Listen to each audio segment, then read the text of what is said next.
Pull the string, pull the string! Scoodly, wow, wow, wow.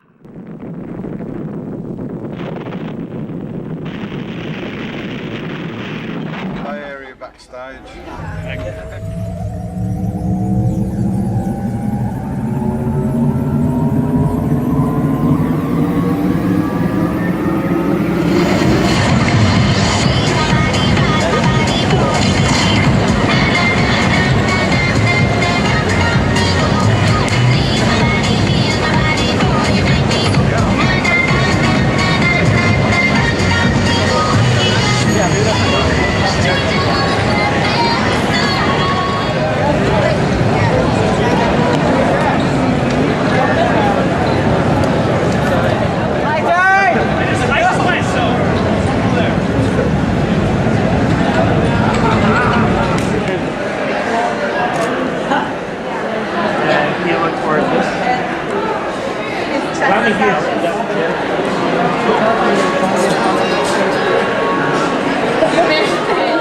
Give me a camera.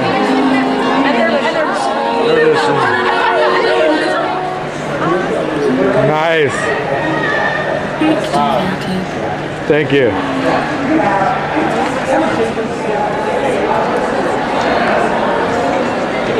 You're awesome. That's so cool. Thank you.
Hi, my name is Darrel Guilbeau. I'm a voice actor person. I grew up in Lafayette, Louisiana. That's how I got my start. I grew up in a Cajun family, so there were a lot of Cajun dialects going on in my house, which was very interesting. It was the norm for me. I didn't realize that, when I was a little kid, that there was, that it's sort of a unique way to grow up in the United States. I had grandparents who spoke French, so all the gumbo and ate all the Cajun food. Wanted to be an actor. As long as I can remember, and I started doing local theater in Louisiana. Actually, I started out doing a historical play at a dinner theater about Evangeline, who was a heroine in Louisiana. And that's how I kind of got my start, and always sort of looked west towards LA to be an actor, and finally ended up there.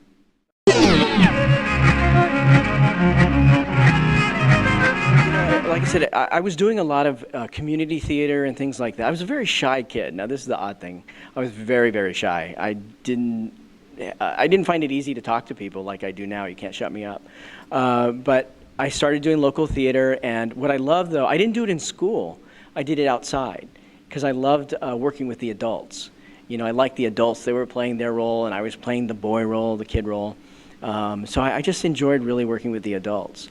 And I remember, like junior high through high school, I would write to all the acting schools in New York and LA every summer. I'd send out like letters inquiring about it, you know. So I sort of had my sights on wanting to get into acting school. And I ended up going to Tulane for a little while, and then I decided I wanted to head out west because I got accepted to the American Academy of Dramatic Arts. Yes, I actually played the killer as a teenager, and I do the first killing that he ever did as a teenager. So it was kind of, I do have a funny story. My scene was I'm in a red Jeep, and as you know, red in movies a lot of times signifies that someone is going to die, just so you know. And there was a guy, I'm supposed to run him over. So what they did, because, you know, I can't run over the real guy, they put like a log or something, so it looked like when I'd go back and forth, that, you know, the Jeep was running over somebody. But one time I had, you know, I did it, I drove up, and they gave me a spot where to stop. So I stopped, and then the director's coming over, and he's giving me some, you know, advice and stuff, some direction. And then they say, action. All of a sudden, I didn't go forward. My Jeep went all the way back. Thank God I didn't hit anything, because I forgot to get it out of reverse. So it was crazy. So, but they got a good laugh out of it. Thank God I didn't hit anyone. So, but it was fun. It was sort of, I think, the tail end of all the beach type, you know, 80s movies about spring break and that whole thing. And actually, we filmed it for a month, and it was a great experience because we filmed in, of course, Fort Lauderdale. We did a little bit in Daytona Beach. We filmed in LA. We filmed in, you know, just different places all over. And it's kind of a chase weird movie thing where I'm chasing a good girl. A dream girl. And then there's a good girl who loves me, and I, of course, want the dream girl. And then there's sort of a bad girl, and we get kidnapped, and there's weird twins, and there's a lot of girls in bikinis and doing spring break things, that kind of stuff. And one of the exciting things, though, was one day we filmed on the ocean, and it was with stunt drivers from Miami Vice. And so we were on cigarette boats, you know, these great racing boats all day, just like doing these chase scenes. But that was an incredible movie. That was, I think, my first like major lead type movie thing. So that was just a lot of fun to do. It wasn't as big as I had hoped, actually. But, you know, I was very smart. I think I just wanted to pay my bills. You know, being a struggling actor in LA, it's like, you know, you have to watch your money. So I always tell that to every actor. Don't, even if you make it big, you know, watch what you're doing because it's so easy to not get work, you know, further down. Well, you know, I actually quit acting. I did a little small thing on Saved by the Bell, and I decided that I just needed to do something different. And I ended up selling everything I owned, and I moved to Hong Kong. And I worked in Vietnamese refugee camps in Hong Kong, volunteering at first. And then I got hired with Caritas. It's a social service agency out of Britain.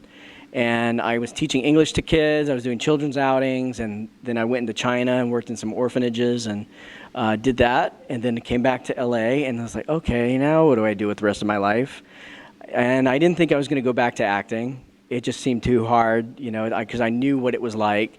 The thought of even trying to get an agent, the thought of having to get headshots done again. And then the transition happened when I ran into an old friend who was a producer-actor. And I was talking to him and trying to figure out what I'm supposed to do. And he said, Darrel, you're an actor. You have to go back to acting. And I was like, no, I can't. It's too hard. And somehow he convinced me to get back into it. And I started taking an acting class again with Alan Feinstein, who's an incredible actor. And it kind of was just like there for me. It was like riding a bike, you know, like you just don't forget it. And it just felt, oh, this is what I'm supposed to be doing. And I did and the funny thing is in the 80s, I had done an educational film about these pyramid scams in Arizona. And the lady who played my mother was named Melora. I ran into her, and she was like, well, my husband directs anime. I said, oh, okay, well, that's cool. Because they're looking for this new voice for a kid, you know, a kid role, a young role. You should do it. I said, okay. And she set me up with an audition through her husband. And I didn't think I was going to get it because I had no voiceover experience. So I just had fun with it, you know. I didn't know how to do it, what to do, but I had a good time, you know. And I thought, okay, they'll never, you know, cast me in it. And about 2 months later, I found out I got the lead role, and it was in an anime called Overman King Gainer. And then that's kind of what got the ball rolling. And I've been doing video games and anime since, and conventions, which has been so amazing. You know, I guess what I do, because we do listen to the Japanese first, and of course we can't copy exactly what the Japanese are doing, but we try to at least stay close within the characterization. And you know, sometimes it'll be based on even what a character looks like, of how I'll audition. There's one which hasn't come to the States yet called Zoid's Genesis. It's like 50 episodes. And when I saw the character and heard his description, what came to me was sort of David Carradine from Kung Fu, because the character's just very low key. And that's sort of how I auditioned with the voice, and I ended up getting it. I hope it gets released in this country. And sort of, you know, things like that. I did Viewtiful Joe in Marvel vs. Capcom 3. And they wanted someone to do similar to the Japanese. So I listened to his version and just tried to make it more, you know, own it myself, but keep it close to that kind of energy. You know, he was hard to do because, you know, he's an evil demon, but yet he doesn't act like it. You know, he does it sort of in an innocent way because it's the only life he knows. So for him, he's not really being evil, he's just being himself. And so sometimes, you know, because we want to play evil, like, you know, but he was just very kind of lackadaisical at times about it. But I tell you what, when you get him pissed or angry, you know, he will go through the roof. So if you haven't seen the show, that was so much fun to do, is when he actually just goes crazy. At first I thought he was sort of your basic, shy, you know, teenage kid. And of course, as the show progressed, because I don't really know what's going to happen until I'm doing it. I don't get the script ahead of time. I'm doing it as I see it. And so I was just as surprised at times when I found out, which I won't give away, some of Mikado's secrets. But at the time, like I said, I was surprised by how the story would go in twists and turns. But I love doing that show because it was just so bizarre and unique. Great characters. But, you know, and that's the thing, it's the story. You know, that's the whole difference. And that's why I love anime. We talked earlier, it's voice acting, because these are true characters. You have to put your emotion, you have to put your feelings inside of their little bodies. And, you know, I get attached when I'm seeing them, because, you know, you see them 2 hours, 4 hours sometimes each time you go in to record. So, and then they play back what you've done. So you hear your voice coming out of them. So you feel like, in a way, you've put your soul, you know, into this other animated body. You know, it's quite amazing. You know, I was at Anime Expo in LA one time, and there was this guy dressed as Viewtiful Joe. In great costume. So I just went up to him and said, "Are you Viewtiful Joe?" And he kind of shook his head because he couldn't really talk much. It was a big helmet. And I said, "Oh, I do the voice for..." And he was like, kind of did reaction, you know, "Oh, can you take your picture with me?" So, I mean, I like doing that when I see people. I've done it with Durarara. Cosplayers have gone up. I say, "Oh, is that Celty? Is that so-and-so?" And they'll, yeah, and then I tell them, and they get excited, and they want a picture. So that's fun. I like doing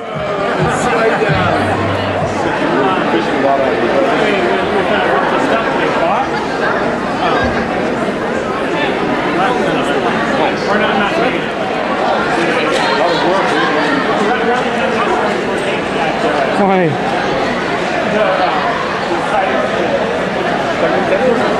This is crazy.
I'll just film everything, dude. Exactly. I filmed that one. So just filming everything. You're gonna have so much to go through on this I camera. love it.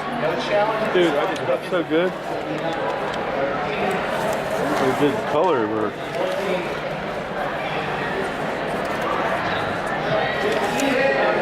These are awesome. Wow. Damn, dude. Wow, look at that one. I say art from an unknown artist. I'm taking that. That's badass. Mike's gonna fucking just take everyone. I know how to choose. I remember now. Hold on. There we go.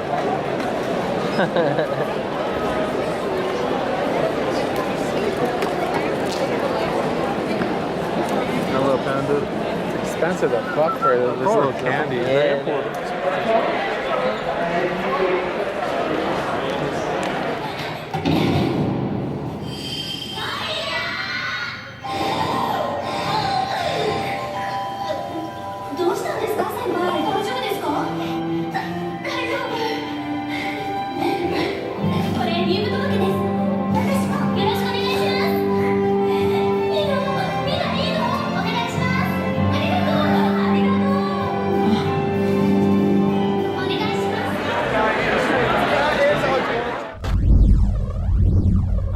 I think one thing I've learned, when I first started, I wanted it so badly.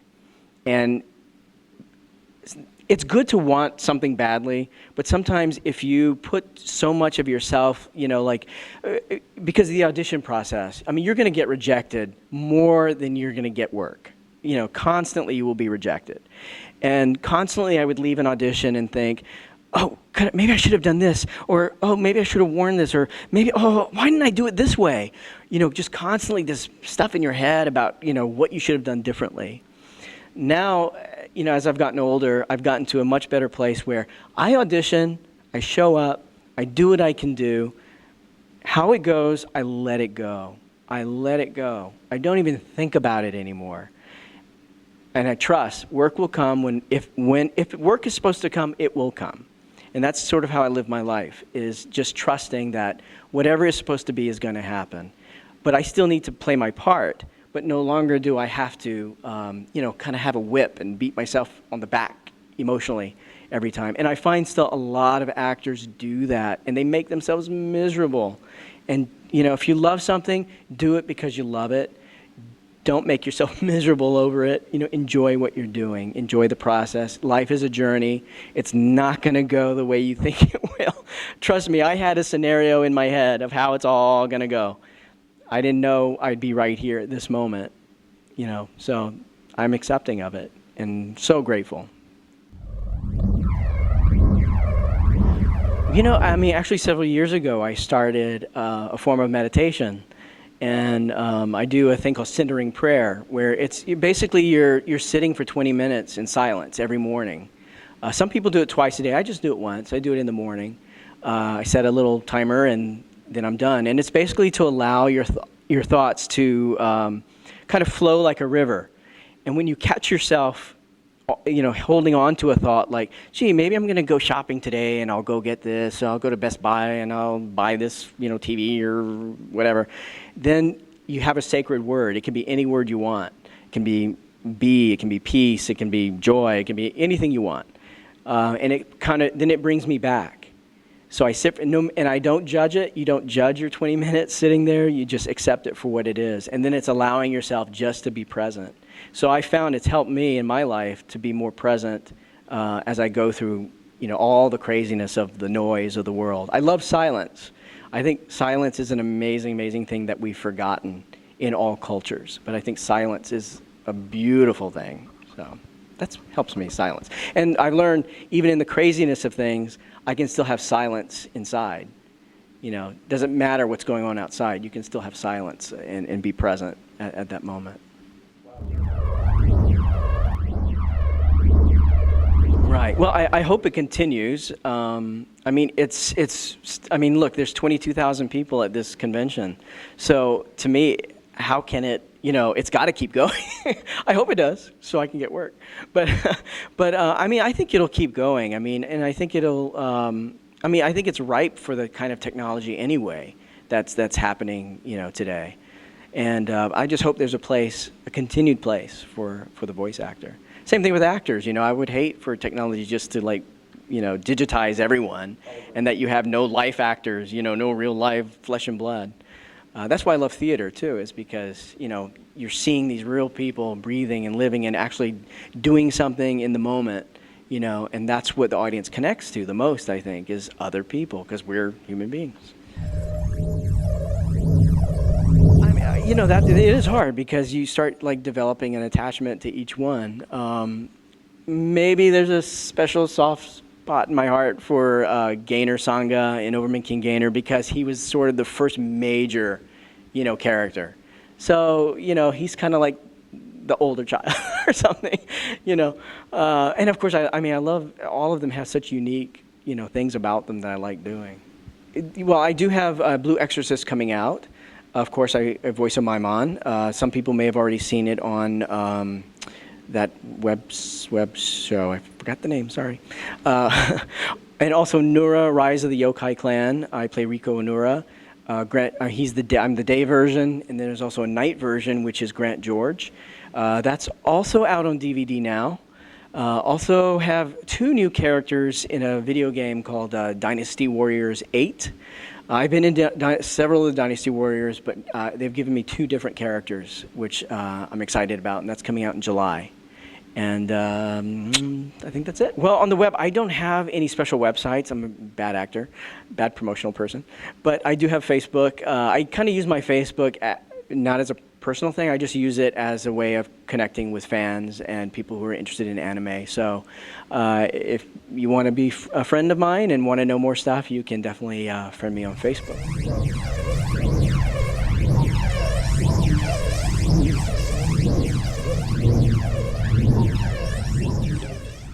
It was a pleasure. It was a real pleasure being able to talk to each and every one of you out there who are watching. Look, if you're ever at a convention and I'm there, feel free to say hi to me, because I would love to meet the fans. I'd love to hear about your joy of anime, as well as any of the characters I've done or the shows I've been in, or if you're cosplaying any of my characters, that's even better. But anyway, say hi. Again, you guys have a good one. Take care.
This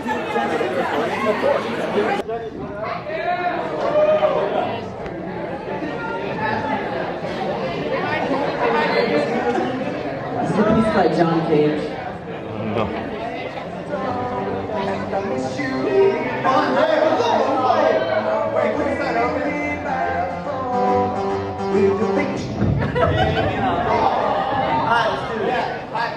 Turn up. I realize I love you was wrong. I miss you here on your car. I'm waiting here by the phone. When you think Voy a traer el pelo suelto. Voy a ser siempre como quiero. Voy a olvidarme de complejos. Allá me voy a tener miedo. Voy a traer el pelo suelto. Voy a ser siempre como quiero. Aunque me tachen de indecente. Aunque hable mal de mí la gente. Voy a traer el pelo suelto. Voy a ser siempre como soy.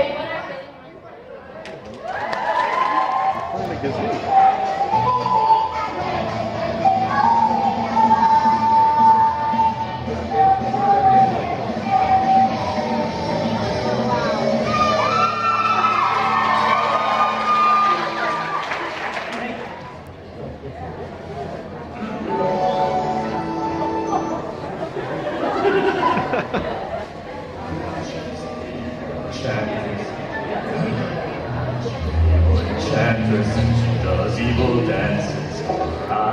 She will put you in trance. What will she do? She'll mix up the evil brew. Gobble you up in a big tasty stew. So, watch out.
Come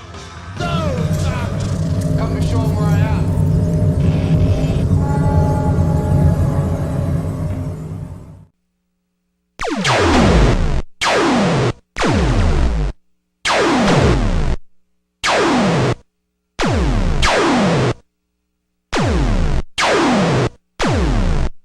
Destroy the humanoid. Intruder alert, intruder alert.